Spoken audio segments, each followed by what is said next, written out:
Donc bonjour à tous et à toutes. Bienvenue dans ce webinaire organisé par Envolver en partenariat avec l'AFAF, Association française d'agroforesterie, et le PIAF, le réseau de partage d'initiatives agroforestières.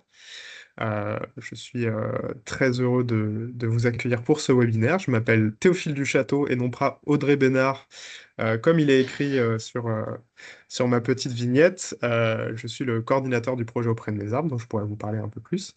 Et Audrey Bénard est la responsable communication d'Envolver. C'est pour ça que vous voyez son nom, car c'est à elle qu'appartient le compte Teams Microsoft qui nous permet de faire ce webinaire. Je vous remercie d'être présent. Je vais commencer par présenter un petit peu toutes les intervenants et intervenantes. Je présenterai Envolver et nous déroulerons ce webinaire. Donc, je m'appelle Théophile Duchâteau, je suis Envolver depuis 2022.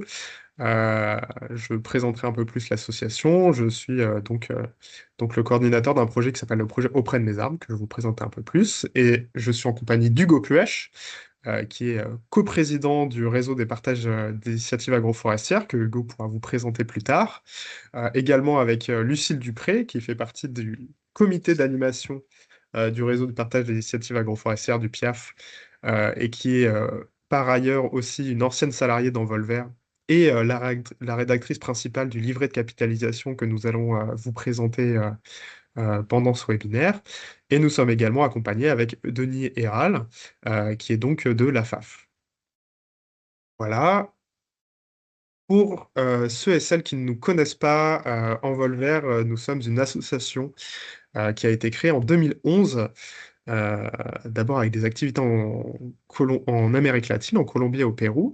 Et nous avons plusieurs missions depuis l'année de création, de lutter contre la déforestation et de préserver la forêt en priorité, préserver la forêt et sa biodiversité, d'agir pour l'accompagnement et le renforcement du tissu social à l'échelle du territoire, sur les différentes zones d'intervention de l'association, de favoriser l'échange de bonnes pratiques, la mise en réseau des actrices et leur autonomisation, et également d'éduquer, de sensibiliser les populations à l'environnement, que ce soit les populations professionnelles en lien avec le monde agricole, et euh, les, euh, et plus largement le grand public.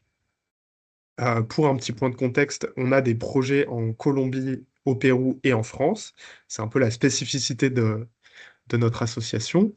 Euh, voilà, les premiers projets terrain ont commencé en Colombie et au Pérou en 2011, à l'année de création. Et depuis 2019, Envolver est présent en France avec le projet Auprès de mes arbres, qui est donc un projet autour de l'agroforesterie, et c'est dans le cadre de ce projet que nous faisons ce webinaire, et également le projet SEV, où j'en parlerai très rapidement. C'est un projet d'accompagnement des propriétaires forestiers de la filière forestière en France, pour avoir des pratiques les plus durables possibles. N'hésitez pas d'ailleurs dans la conversation, si vous avez des questions, vos micros sont coupés pour les besoins du webinaire, mais si vous avez des questions, n'hésitez pas à les poser dans la conversation et nous y reviendrons à la fin de ce webinaire. Nous avons prévu 45 minutes pour que vous puissiez poser des questions. Voilà, donc le projet Auprès de mes arbres, pourquoi on parlait d'accompagner à l'agroforesterie pour le collectif.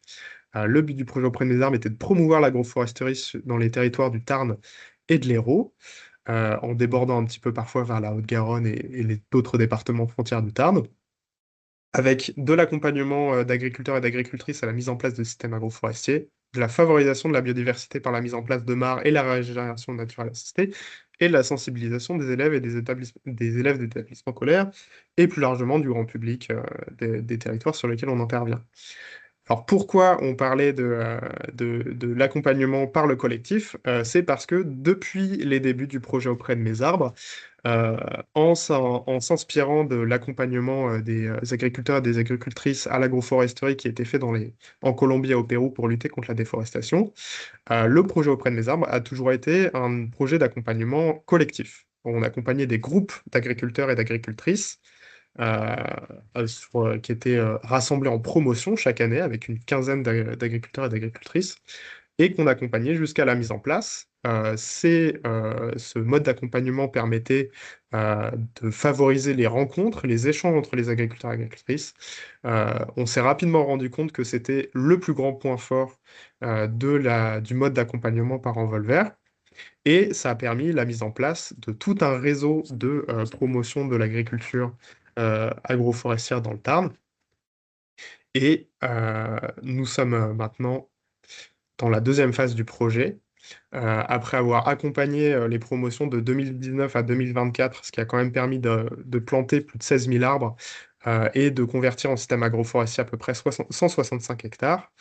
On est sur la deuxième et dernière phase du projet, avec pour objectif qui était vraiment de se servir de ce réseau des fermes qui s'était mis en place naturellement par l'accompagnement de ces promotions, de l'animer, de le structurer et de permettre quelque chose de très nouveau en France, euh, qui était de permettre le fait d'avoir un réseau d'agriculteurs qui accompagne lui-même des agriculteurs et des agricultrices, mais ça, je laisserai un peu plus les représentants de ce réseau en parler directement.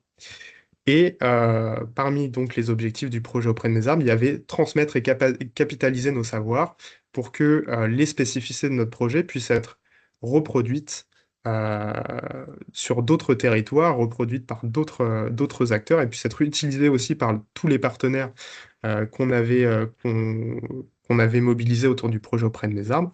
Et c'est pour ça qu'on a sorti un livret de capitalisation autour de cet accompagnement par le collectif. Et je vais laisser Lucille Dupré le présenter. Bonjour tout le monde. Est-ce qu'on m'entend bien déjà?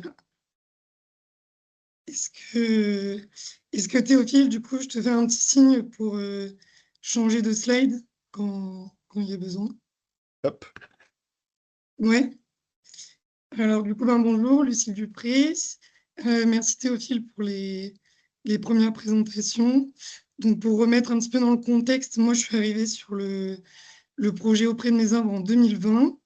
Le projet avait déjà débuté depuis 2019. Donc lancé par une personne qui n'est pas présente aujourd'hui, qui est Boris Patron-Projet, qui a aussi fait beaucoup pour ce projet. Et en effet, en 2025, alors à la demande des bailleurs, mais c'était aussi un travail qu'on souhaitait réaliser, on a initié ce projet d'un livret de capitalisation d'expérience. Donc ça a été assez complexe de savoir comment synthétiser 5 ans d'expérience dans un livret de 60 pages que vous aurez peut-être l'occasion de lire, je l'espère. Et pour cela, on s'est demandé donc notamment vers qui tourner ce livret.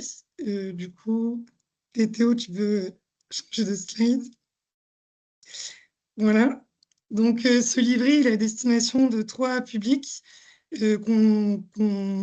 voilà, qu'on a souhaité cibler, qui sont tout d'abord nos bailleurs, qui nous ont financés pendant ces 6 ans maintenant de projet APMA. Donc, c'est une façon voilà, de rendre un petit peu hommage à toutes ces années de projet et de laisser une trace. Euh, Ce document pourra aussi intéresser nos partenaires de terrain avec qui on a travaillé pendant ces 6 années. Donc, elles sont citées dans le livret, mais voilà, on peut citer la DEART, Rhizobium, Terre de Liens, la Fédération de pêche, etc.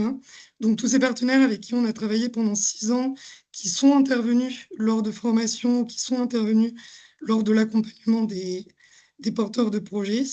Ce livret est une façon aussi de laisser une trace de ces liens qui ont eu lieu. Ensuite, le deuxième public ciblé, c'est plutôt les coordinatoristes de projets en agroforesterie qui souhaiteraient développer une approche collective. Donc, vous verrez, la spécialité de ce livret, c'est vraiment, et on va dire, l'unicité du projet APMA, un peu une première en France, c'est d'accompagner à l'agroforesterie des fermes, et sous un mode vraiment collectif. Donc, le projet se déroulait sur une année et les fermes bénéficiaires du projet étaient accompagnées sous forme de promotion pendant un an. et suivis ensuite individuellement. Et donc, c'est vraiment cet aspect collectif qu'on a voulu renseigner au sein de ce livret. C'est vraiment la partie qu'on trouvait la plus innovante. Donc là, je ne vais pas développer, mais n'hésitez pas à poser des questions par la suite là-dessus. Et puis, vous trouverez toutes les infos dans le livret. Et le dernier public à qui s'adresse ce livret, c'est plutôt les techniciens et techniciennes intéressés par des retours d'expérience de terrain. Donc, il y a toute une partie qui est dédiée à des témoignages très concrets d'agriculteurs qui n'ont pas vocation à être généralisés. Ce pas des recettes à appliquer du tout, mais plutôt des retours de terrain dans différentes zones du Tarn, donc différents terroirs, différentes conditions pédoclimatiques et surtout différents profils de ferme, puisque le projet s'adressait à toute ferme volontaire, donc on a pu accompagner autant des maraîchers, des éleveurs de poules, des éleveurs ovins, des paysans boulangers, etc. J'ai changé de slide, Théo. Merci. Du coup, donc, comment se compose ce livret? Euh, il y a trois grandes... enfin, vous trouverez trois types de formats dans ce livret.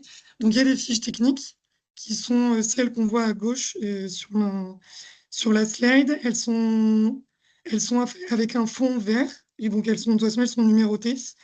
Je ne sais plus combien il y en a, mais il y en a une bonne dizaine. Et là, pour le coup, c'est vraiment des, des fiches qui ont été réfléchies pour pouvoir être applicables, donc vraiment très pratiques, notamment dédiées pour les coordinatrices de projets. Ils s'intéressaient à voilà, comment réaliser bon, là, un diagnostic initial, mais comment créer une formation de groupe pour les fermes en agroforesterie, comment organiser un suivi en autonomie par les fermes, tout ça. Donc, ça, c'est vraiment des retours d'expérience des années du projet qui se veulent vraiment pratiques. Euh, Ensuite, vous avez des retours d'expérience plus rédigés sur la coordination du projet. Donc, parfois, les difficultés qu'on a rencontrées, les expérimentations aussi qu'on a réalisées en termes de gestion euh, avec les agriculteurs, les évolutions du projet. Voilà, donc là, c'est un peu tout au long du livret, il y a un petit peu l'histoire en fait du projet auprès de mes arbres, avec les retours d'expérience les plus importants sur le projet. Et dans la dernière partie, donc, comme je le disais au début, des témoignages qui sont vraiment voilà, avec les personnes qui sont citées, la localisation du projet, avec voilà, un contexte bien particulier, un projet agroforestier bien particulier, et qui se veulent un peu pour inspirer, ou en tout cas se faire poser des questions et montrer que l'agroforesterie peut s'appliquer dans plein de cas différents. Euh, voilà. On peut changer de slide. Et donc enfin, d'autres outils qui n'apparaissent pas dans le livret, euh, qui peuvent être, euh, qui peuvent être aussi diffusés sur demande. Ça, j'ai pas validé avec Théophile, mais je pense que s'il y a des gens intéressés, c'est possible. Euh, Comme je disais au début, on a dû synthétiser dans ce livret beaucoup de choses, beaucoup d'années d'expérience, et les cibles étaient diverses. Donc, voilà, c'est vraiment un livret synthétique. Et donc, à côté de ce livret, il y a un autre outil qui a été créé, qui est un outil plus de suivi pour les agriculteuristes, pour qu'ils puissent suivre en autonomie leur système d'un an avant la plantation jusqu'à un an après la plantation, puisque c'est à peu près le timing du projet à main. Et donc, dans ce livret, qui est vraiment plus voilà, un livret à avoir avec soi, en papier, à cocher directement sur le terrain. Donc, il y a les erreurs à éviter en fonction des différentes étapes. Euh, les grandes erreurs à éviter pour l'agriculteur, les tâches à réaliser, donc qui sont sous forme comme un peu une to-do list qui permet de rappeler régulièrement, ah mince, qu'est-ce que j'ai oublié de faire avant de passer à l'étape suivante, et des infos techniques pour chaque étape afin que voilà, l'agriculteur, une fois il est devant son arbre, il puisse identifier en fait les problèmes techniques qu'il y aurait et savoir comment agir. Donc ça, c'est vraiment dans l'objectif de d'une recherche de toujours plus d'autonomie pour les agriculteurs. C'est un peu ce qui a été en fil rouge de tout ce projet auprès de mes arbres. C'est pour ça qu'il a beaucoup évolué. On a toujours cherché à faire évoluer les outils pour que les agriculteurs puissent se les approprier et être maîtres de leur système finalement, voire même de le diffuser. Et donc là, je fais le lien avec la suite de la présentation. Donc c'est Hugo qui va vous présenter ça après. Mais voilà, tout ce travail-là, du projet APMA et de cette recherche d'autonomie, ça a amené à une toute nouvelle association qui s'appelle le PIAF et qui est constituée majoritairement d'agriculteurs. Et je vais laisser Hugo présenter ça. Ouais, du coup, on a monté donc une association qui s'appelle le PIAF, donc le Partage d'initiatives agroforestières. Moi, j'ai été accompagné donc, dans le cadre du projet APMA en 2019, donc j'ai fait partie de la première promo. Et donc, dès 2022, il y avait déjà une réflexion au sein d'Envolver d'autonomisation du projet. Voilà, et donc on a constitué l'association en 2025. Comme l'a dit Lucille, on est principalement des agriculteurs et des agricultrices au sein du CA. Voilà, et donc l'idée, c'était d'accompagner, d'avoir 2 GI2E, au départ 3 et finalement 2, et donc il y a plusieurs dynamiques. Donc il y a le GI2E des pousses paysannes, donc il y a un collectif de pépiniéristes qui produisent et qui commercialisent des arbres en commun. Donc, ils ont fait un catalogue commun et l'idée, c'est de pouvoir fournir des arbres locaux, adaptés, avec des variétés anciennes et locales pour les projets qu'on accompagne au sein du PIAF, parce que du coup, on continue l'accompagnement avec donc, ce qu'on appelle le comité parrainage qui est dispatché en 3 zones. Donc, il y a une zone de montagne, une zone plaine et une zone ville, qui est composé du coup d'agriculteurs et d'agricultrices qui ont déjà été accompagnés par APMA précédemment, et avec l'aide donc des techniciens agroforestiers qui sont Yann et Caroline, on fait donc l'accompagnement de personnes qui veulent mettre en place des systèmes agroforestiers sur leur ferme. Voilà, et il y a aussi donc le comité ferme accueillante qui là est dans un but et un objectif de développer tout ce qui est pédagogie, événements et tout ça sur les fermes pour pouvoir diffuser les pratiques en accueillant du public directement sur nos fermes.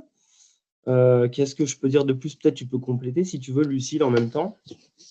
Mais voilà un peu la dynamique principale des PIAF, quoi. Oui, moi je peux compléter si tu veux, vu que tu as parlé des GI2E. Là, c'est vrai qu'on ne l'avait pas fait apparaître dans la diapo. Effectivement, il y a 2 GI2E qui ont émergé. Donc de 4, il y en a 2 qui sont reconnus en 2026. Et au sein de ces GI2E, donc il y a encore plus de thématiques qui sont abordées que ce qu'on a présenté sur la diapositive, puisque voilà, il y a pas mal de travaux qui sont prévus, d'expérimentation autour de la biodiversité dans les systèmes agroforestiers et de la gestion fertilité des sols et de l'eau aussi dans les systèmes, en lien avec Rhizobium et les décompactés de l'ABC. Voilà. On va aussi se poser des questions sur la transmission des systèmes agroforestiers. Donc, comment valoriser la mise en place d'agroforesterie une fois qu'on transmet les fermes. On va se poser les questions de la mutualisation de matériel entre systèmes agroforestiers, puisqu'aujourd'hui, sur le terme, il faut savoir qu'il y a très peu de valorisation des haies, par exemple. Il n'y a pas du tout de filière de valorisation du bois. Il y a très peu d'outils mutualisés pour l'entretien des systèmes agroforestiers. Donc, il y a beaucoup de choses à expérimenter. Donc, voilà. Pour compléter, peut-être dire qu'on n'a pas tout présenté là, dans cette diapo, mais que ouais, il deux GI2E bien motivés qui ont plein d'envie d'expérimentation. Et il ne faudra pas hésiter à revenir nous poser des questions d'ici 1 an ou 2, une fois que ça aura un petit peu avancé. Peut-être que Et on Lucie, peut, tu peux... Pardon. J'allais juste dire qu'on pouvait ajouter aussi que du coup, en plus de ce qu'a dit Lucille, là, toutes les initiatives qui vont être expérimentées sur les fermes, il y a un partenariat avec l'ADR aussi qui va donc faire de la capitalisation aussi, comme ce qui a été fait avec ce superbe travail là, de livret des 6 années d'expérience avec le projet APMA. Il va y avoir un suivi avec du coup l'ADR qui va collecter les données et pouvoir les partager. Et donc, du coup, il y aura un super retour d'expérience d'ici quelques temps. Et du coup, je disais peut-être que Lucille, tu pourrais rapidement définir ce que sont des GI2O. J'ai peur qu'une partie du public n'ait pas la connaissance de ce terme. Oui, bien sûr. Pardon. Alors, GI2E, bon, vous trouverez la définition exacte sur Internet, c'est assez bien renseigné, mais c'est un dispositif. Donc, GI2E, ça veut dire groupement d'intérêts économiques et environnementaux. C'est un dispositif qui a été créé en 2014 par le ministère de l'Agriculture. C'était Stéphane Le Foll à cette époque-là. Et ça suivait le constat que les expérimentations autour des pratiques en agroécologie et les données sur ces pratiques-là n'étaient pas toujours issues de la recherche, de la recherche, comment on dit, la recherche de l'INRAE, recherche vraiment, on va dire, dans des organismes spécialisés, mais qu'il y avait aussi des pratiques qui émergeaient du terrain, donc qui étaient beaucoup plus des données qui venaient des fermes, qui venaient de terroirs particuliers et qui émergeaient dans des groupes d'échange d'agriculteurs. Et donc les GI2E ont vraiment eu cette volonté euh, de structurer ces groupes d'échange-là d'agriculteurs pour leur permettre de capitaliser, c'est le mot qu'ils utilisent, de capitaliser les données échangées, les expérimentations réalisées et de les diffuser à d'autres groupes d'agriculteurs en France qui pourraient être intéressés. Donc voilà, c'est vraiment un dispositif, c'est un peu un tampon de l'État qui reconnaît un groupe d'agriculteurs comme étant un groupe qui expérimente des pratiques en agroécologie et notamment des pratiques innovantes.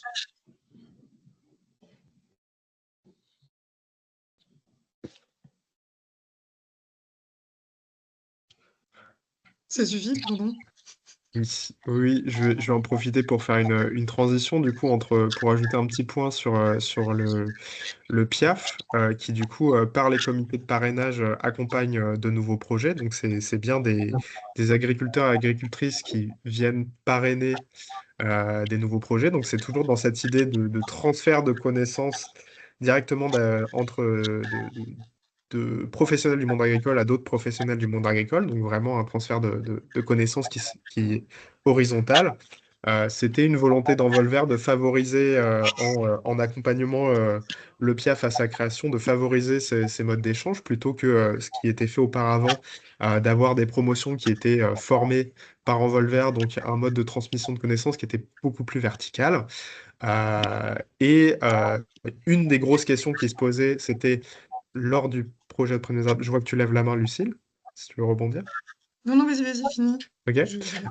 Une des questions qui se posait donc avec le lancement du PIAF, c'était comment pouvoir financer les arbres et le matériel de plantation pour la mise en place de systèmes agroforestiers, car lors du projet auprès des arbres, l'accompagnement qui était fait par des agriculteurs, c'est Envolver qui fournissait le matériel de plantation. C'était un des grands intérêts qui faisait que les personnes venaient nous voir, c'est que voilà, on finançait intégralement un système agroforestier en demandant simplement aux agriculteurs d'adhérer à l'association et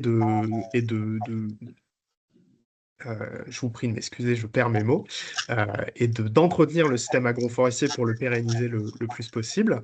Donc, c'est lors de ce questionnement avec le PIAF sur comment financer les projets de plantation avec toujours cette dynamique collective, comment arriver à faire rentrer ça, le fait d'avoir de l'accompagnement d'agriculteurs à agriculteurs, on a eu la chance de pouvoir en discuter avec la FAF et de pouvoir commencer à travailler avec le fonds After. Et Lucille, du coup, je vais te laisser rebondir sur ce que je viens de dire avant de laisser la parole à Denis, qui pourra nous présenter le fonds After et nous en parler un peu plus. Ouais.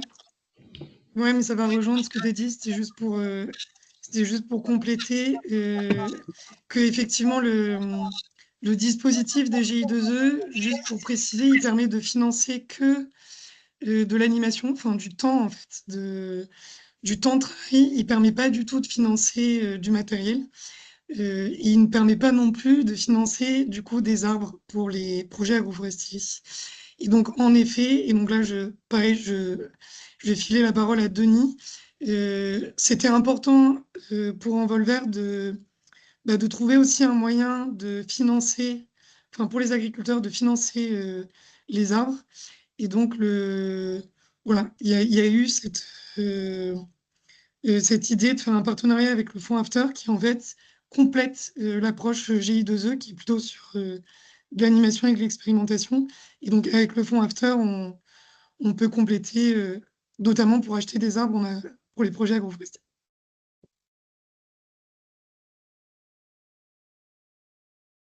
Merci pour la transition. Donc, moi, je suis Denis Héral, je suis coordinateur du fonds After à l'Association française d'agroforesterie. Donc, vas-y, tu peux lancer la présentation. Voilà. Le fonds After, c'est donc l'acronyme d'agroforesterie et territoire, qui est un fonds de financement pour la plantation agroforestière qui intervient partout en France, tout à fait, voilà, en France et en Outre-mer. Donc là, il est porté depuis 2019, il a été créé par l'Association française d'agroforesterie, dont je suis salarié, et on est basé à Auch, historiquement, mais on a, tu peux revenir, pardon. Donc, on a le siège principal à Auch, dans le sud-ouest. Depuis 1 an et demi, on a une antenne à Valence, et depuis 3 ans, on a une antenne à Martinique. Mais on accompagne des agriculteurs partout en France et aussi dans les dom-toms. Donc ça, c'est pour notre association, puisqu'on fait de la plantation, de la gestion, des projets R&D, enfin, tout ce qui est lié à l'agroforesterie et à la sensibilisation aussi au grand public, partout en France. Ça, c'est pour notre association. Moi, je vais me concentrer sur le fonds After. Merci.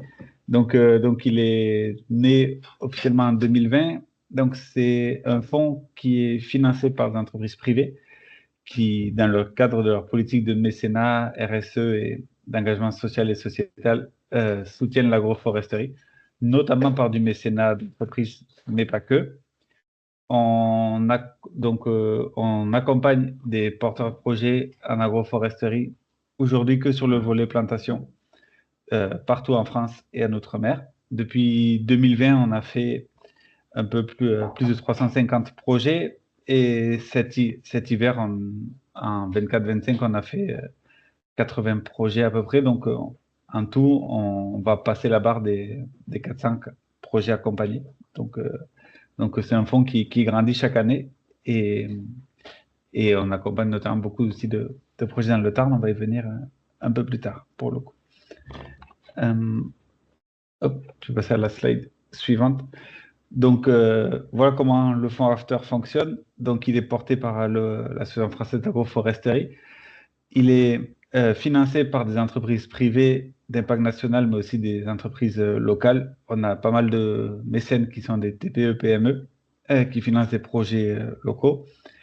Il est donc au service des agriculteurs qui déposent un projet toujours accompagné d'une structure technique d'accompagnement qui est un prérequis obligatoire sur tous les projets qu'on accompagne, ou avec un technicien ou une technicienne qui va accompagner les porteurs de projets du design du projet agroforestier jusqu'à l'accompagnement à la plantation le jour de la plantation, et qui va revenir sur la ferme, faire 3 suivis techniques, un par an pendant 3 ans sur les plantations financées par le fonds After, qui va avec l'objectif toujours de faire une agroforesterie qui correspond au mieux à chaque ferme et à chaque contexte, et non plus viser le nombre d'arbres, mais plutôt viser le bon arbre au bon endroit pour le bon usage, pour le coup. Voilà un peu la philosophie qu'on a sur After. Et c'est pour ça qu'on va le voir un peu plus tard, on essaye de financer justement l'accompagnement technique, qui est pour nous aussi important que la fourniture, les arbres, protection, paillage, etc. Donc les deux vont de pair dans notre philosophie. Non, vas-y. Donc sur la celle suivante, on voit quelques membres historiques du fonds After, donc quelques entreprises qui nous accompagnent chaque année. Donc voilà, quelques fondations. Donc on voit qu'il y a beaucoup de secteurs différents pour le coup. Donc voilà un petit peu. Tu peux passer à la suivante. Donc comme on est sur le sujet du Tarn, pour le coup, avec les représentants ici de l'organisation, depuis 2 ans, on a sous-financé pas mal de projets dans le Tarn, dont 6 pour cet hiver, pour le coup, dont Hugo a été un des bénéficiaires.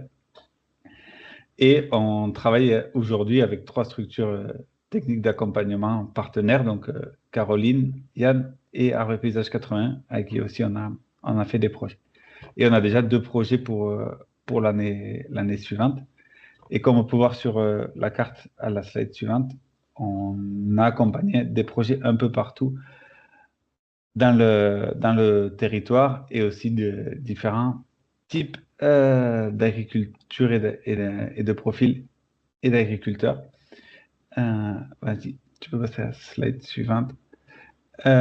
Donc, le fonds After, on n'a aucune limite sur le type de production agricole. Donc, toutes les productions agricoles sont éligibles au fonds After. Même, on finance aussi des projets, par exemple, d'apicultrices et d'apiculteurs avec la thématique plus sur les abeilles, par exemple. Donc, tout est éligible au fonds After. On finance les projets à 9 € par plan pour tout ce qui est fourniture, donc plan, protection, paillage. Et aussi, si jamais, par exemple, l'irrigation peut aussi être éligible au fonds After. Et l'accompagnement technique est financé entre 3 000 et 4 500 € pour chaque projet. Donc, pour vraiment l'accompagnement au mieux des agriculteurs pendant les 3 ans de conventionnement du projet. Et cette différence de barème s'explique notamment par la complexité des différents projets qu'on reçoit. L'intérêt aussi du fonds After, c'est que si l'agriculteur ne consomme pas toute l'enveloppe prévue pour son projet la première année, on fait le suivi financier des projets, ce qui veut dire qu'on va pouvoir financer des regarnis s'il reste de l'enveloppe pendant les 3 années d'accompagnement technique du projet, pour le coup. Et ce qui nous permet de ne pas financer que la plantation, mais aussi l'accompagnement et le regardissage, puisqu'on sait qu'il y a toujours de la mortalité sur les plantations agroforestières, pour le coup.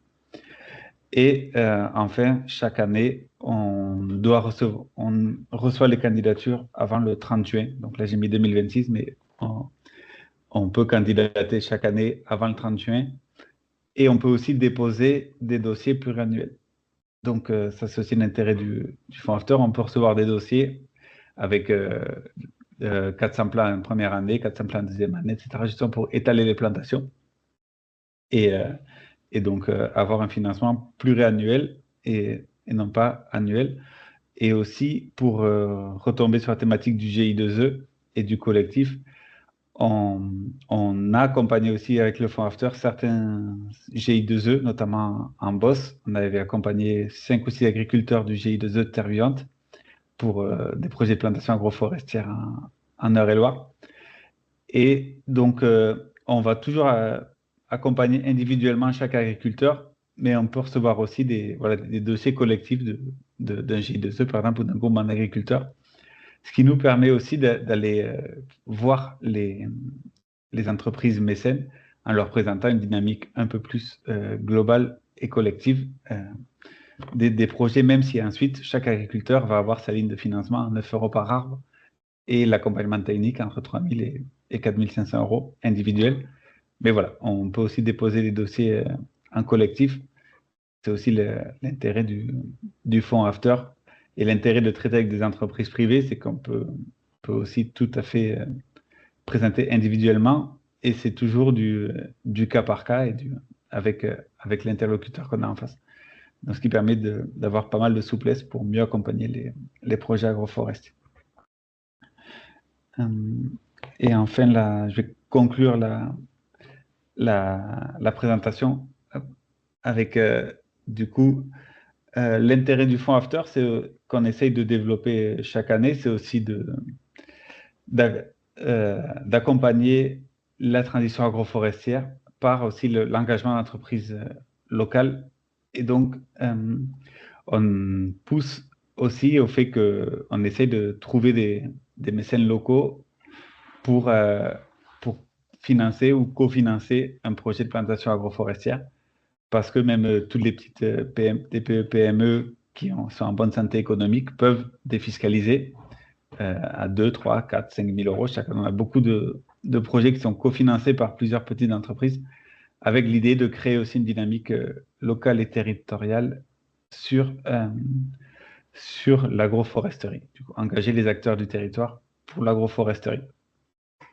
Et dans tous les cas, nous, sur le fonds After, on fait un suivi des projets comme je disais, pendant 3 ans. Et ce qui vaut pour les agriculteurs vaut aussi pour les entreprises. C'est-à-dire qu'une entreprise qui a financé une année un projet, ben moi, on va leur faire le suivi des arbres qu'ils ont financés chaque année pendant 3 ans au rythme des rapports techniques que nous envoient les techniciens agroforestiers. Ce qui permet de créer un lien avec les mécènes et aussi de les réengager chaque année pour d'autres projets agroforestiers, tout simplement. Donc, on porte cette ambition de soutenir l'agroforesterie au niveau national, tant par l'engagement d'entreprises nationales que par l'engagement aussi de TPE, PME installés dans les départements et qui vont aussi financer le projet agroforestier de leurs voisins, pour le coup. Voilà un peu la présentation générale de mon côté.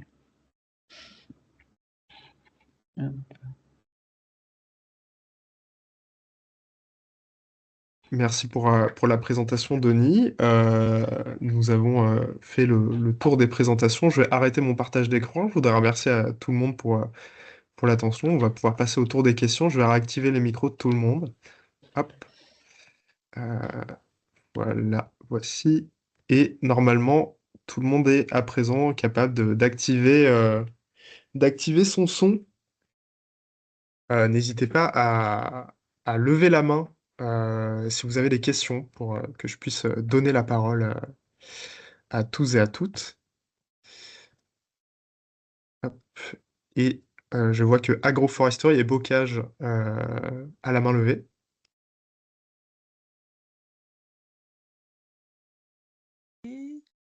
Oui, voilà.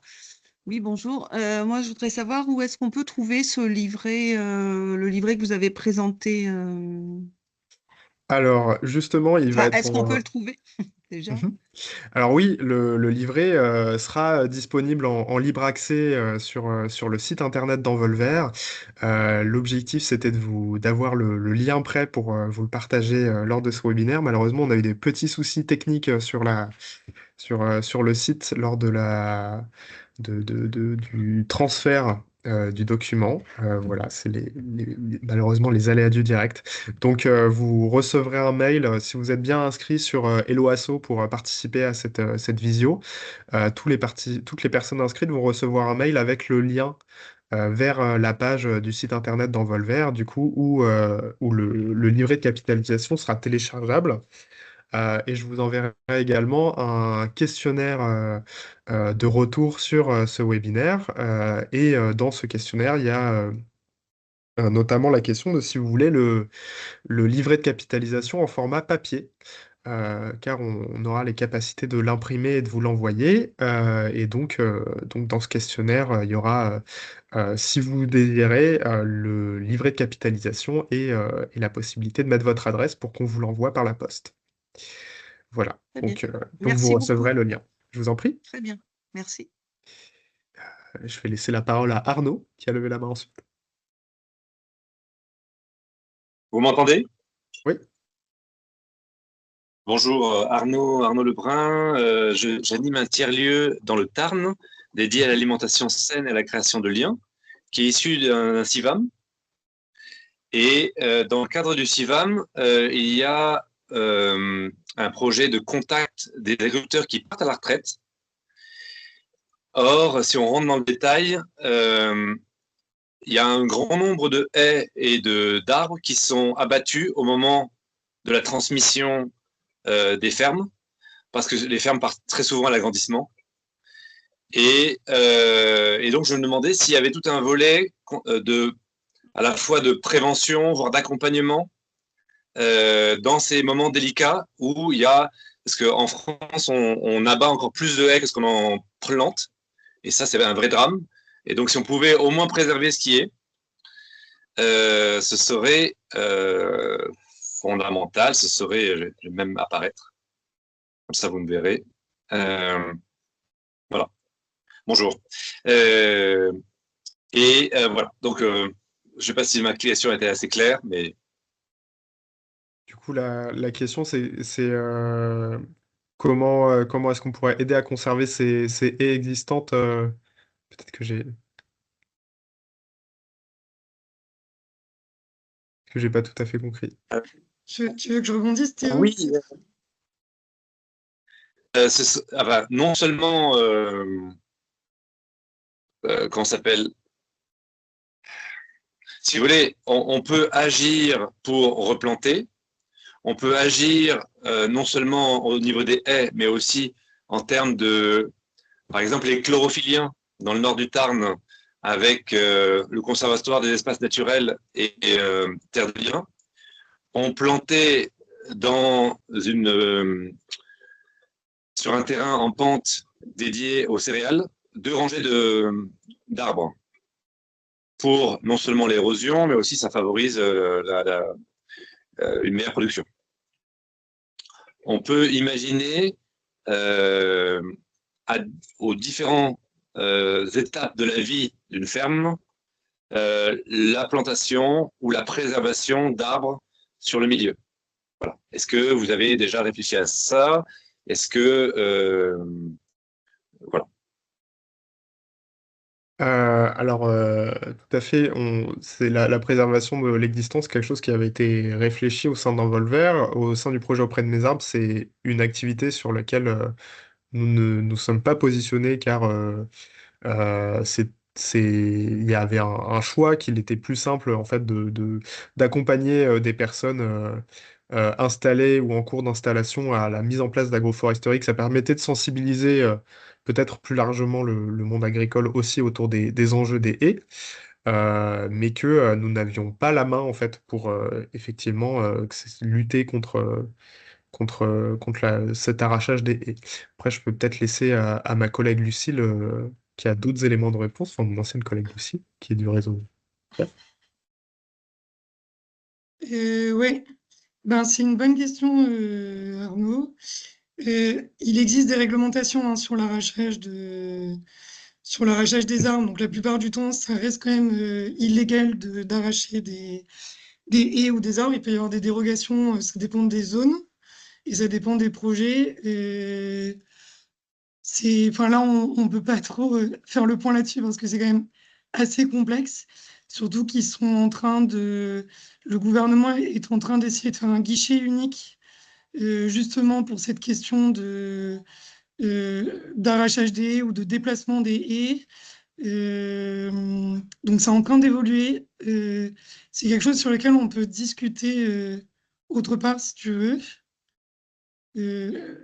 Et sinon, un outil qu'on a un petit peu dont on a un petit peu parlé pendant le projet. Je sais que le parc du Haut-Languedoc, il l'utilise, la Fédé de pêche aussi, le Seine aussi. C'est les ORE, je ne sais pas si vous en avez entendu parler, les obligations réelles environnementales qui, euh, qui permettent en fait sur 100 ans normalement de préserver un niveau de biodiversité qu'il y avait au moment de la signature du bail. Donc c'est un bail qui ne dépend pas du propriétaire, ce qui permet normalement de protéger typiquement des éléments des infrastructures comme des haies ou d'autres infrastructures de biodiversité, même s'il y a changement de propriétaire. Euh, Après, la question de la transmission, dans ce que tu disais, j'avais l'impression que c'était même plus, enfin, que ça allait même plus loin que ça, c'est-à-dire que, que voilà, c'est toujours compliqué quand il y a des arbres dans la parcelle de pouvoir ensuite revenir avoir un autre projet agricole ou que quelqu'un d'autre reprenne le projet agricole. Et ça, typiquement, c'est la question qu'on a prévu de se poser dans le GI2E en agroforesterie. Euh, Moi, je trouverais ça très intéressant qu'on échange là-dessus au moment où on sera à cette question-là. Surtout si vous êtes sur le Tarn et que vous travaillez sur cette thématique, c'est super de se mettre en lien. Je ne sais pas si ça répond un tout petit peu à tes questions, mais pour l'aspect réglementation, moi, Alors, j'ai un diapo tout fait aussi que je pourrais voilà, t'envoyer. merci. Et moi, je suis sur la 4C, donc je ne sais pas si vous êtes dans le coin, donc c'est le nord du tram, donc de Carmaux à Cordes, jusqu'à Vaour et Penn. Et il y a une grosse problématique de transmission des fermes, parce qu'il y a un grand nombre de personnes, un pourcentage presque 50% qui partent à la retraite. Et donc, c'est souvent le moment clé pour préserver le vivant. Euh, sur cette question-là, du coup, je vous propose peut-être de vous mettre en contact, enfin, de rester en contact à la fin de ce webinaire, car je vois qu'il y a d'autres questions. D'ailleurs, pour les personnes qui ont déjà posé leurs questions et qui ont leurs questions répondues, je vous invite à baisser la main. Euh, je vais prendre le temps de répondre à une question qui a été posée en commentaire. Est-ce que vous avez un projet d'essaimage plus large que le de Tarn, de régional voire national?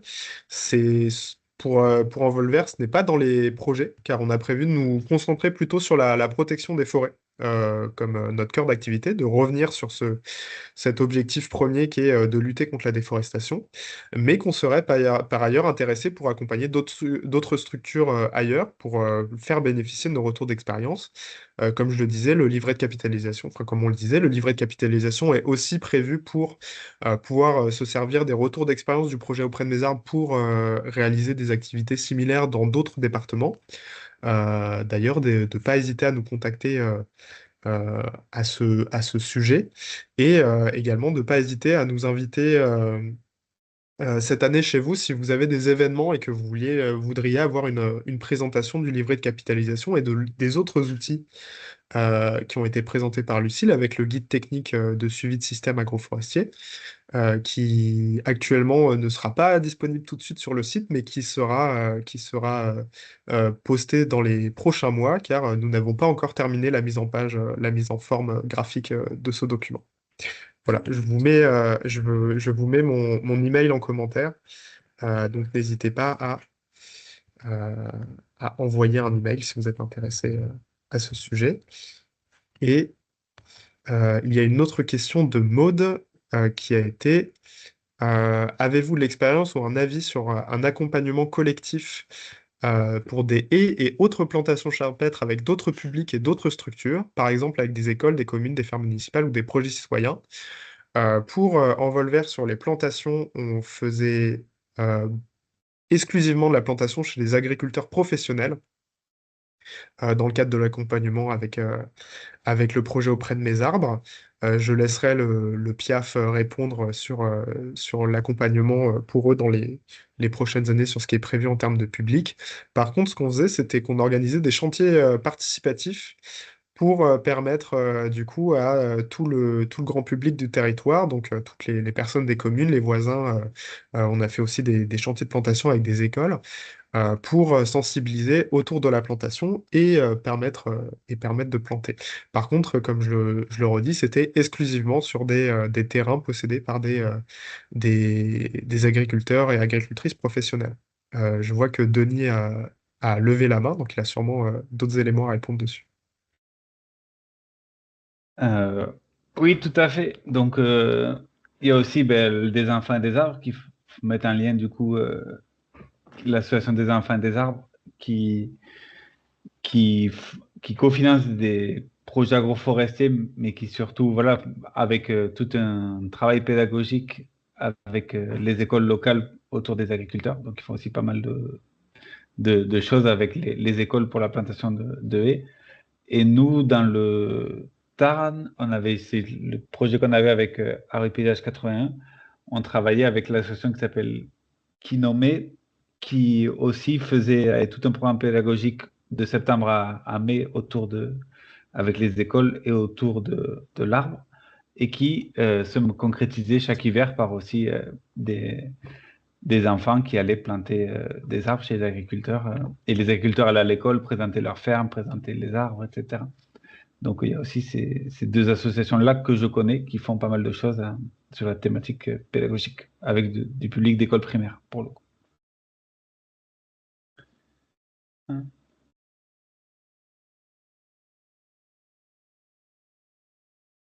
Ouais, moi, je Si veux bien tu- compléter sur cette question très rapidement. Pendant le projet Auprès de mes arbres, on a eu quelques demandes pour de la plantation, soit dans un lycée agricole, soit sur une parcelle de collectivité aussi pour créer un arboretum.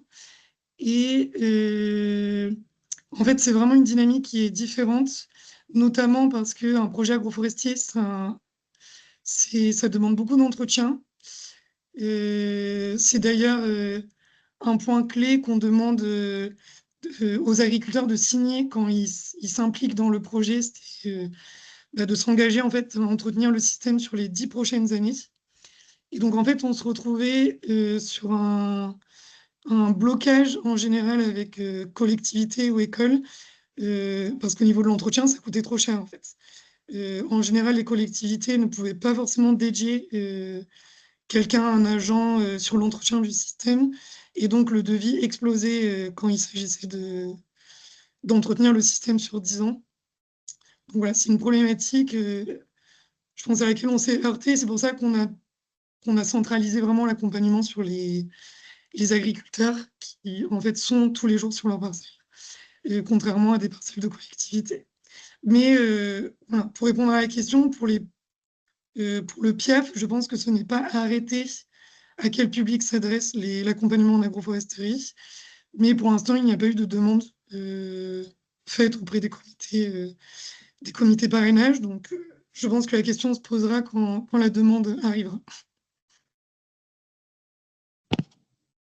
Et par contre, quand on plante des arbres, on accueille des écoles. Moi, ça va être le cas. J'accueille le lycée de Touskierat pour aider à planter la nouvelle parcelle agroforestière en mars.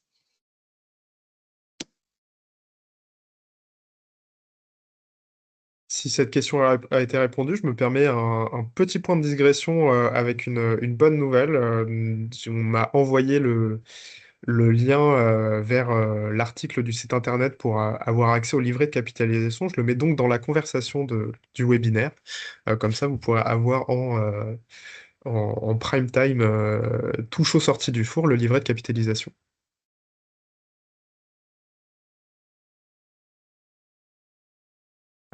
Voilà, est-ce que d'autres personnes auraient des questions ou une intervention qu'ils voudraient partager?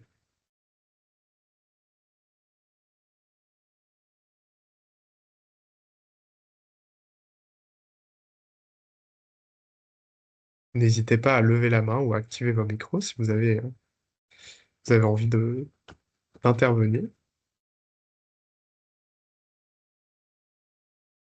Lucille, je crois que tu as la main levée. Oui. Ben, je vois que François a parlé du RMT agroforesterie. Est-ce que tu voudrais en toucher deux mots? Parce que c'est aussi intéressant. Ouais, salut Lucille, bonjour à tous Salut. et toutes. Oui, je peux en dire deux mots si certains connaissent pas. Effectivement, c'est un RMT qui a quelques années, puisque là, c'est le troisième qui est reconduit. Et qui, le RMT, donc c'est réseau mixte technologique. Alors, je ne sais pas si l'acronyme est très pertinent, mais bon, c'est un réseau qui met en lien des personnes du monde plus académique, INRA et autres instituts techniques, des conseillers et des agriculteurs, puisque c'est ouvert à tout le monde, sur certaines thématiques plus ou moins transversales, hein. Il y en a sur le numérique en agriculture, il y en a sur la agriculture et biodiversité, voilà, il y en a un sur l'agroforesterie depuis quelques années, donc qui a été renouvelé là pour 4 ans, 2026-2030. Donc les contours seront un peu les mêmes que le RMT qui s'est terminé l'année dernière. Il y avait plusieurs groupes de travail un peu par filière. Donc il y en a un sur les fruits et légumes que j'anime autant que possible en visio parce que ben, c'est compliqué de déplacer les gens de manière efficace. Donc on fait cette journée annuelle Croisons les regards, en tout cas dans la formule précédente qui se passe à Paris parce que ça reste le plus central même si c'est pas idéal, au cours de laquelle donc il y a souvent un sujet un peu fil conducteur de la journée chaque année. La dernière fois, c'était sur l'eau. Et, euh, et voilà, il y a aussi un appel à contribution de certains, enfin des gens qui s'intéressent à l'agroforesterie pour présenter leurs travaux et justement croiser un peu les expériences, les résultats et faire du lien à l'échelle soit suprarégionale, soit nationale. Et donc je pense que ça serait pertinent effectivement dans une idée de faire connaître un peu ce travail et cet accompagnement collectif et de voir si ça peut faire des petits à l'échelle nationale, quoi.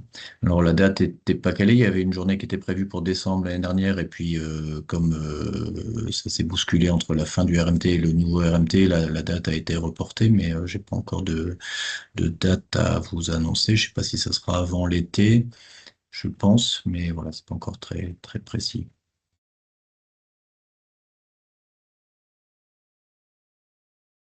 Merci, merci pour la présentation du RLT. Tant qu'il n'y a pas de questions, je voudrais en profiter pour adresser mes remerciements à deux personnes qui sont présentes dans le webinaire avec nous, que sont Caroline Tesnas et Yann Debert, qui sont donc des deux techniciens et techniciennes de l'AFAF en lien avec le PIAF et qui ont participé à l'accompagnement de nouveaux projets dans le cadre des comités parrainage du PIAF. Donc merci à eux pour leur travail et leur présence et leur appui technique.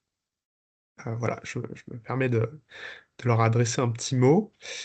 Je vais laisser une minute si jamais d'autres questions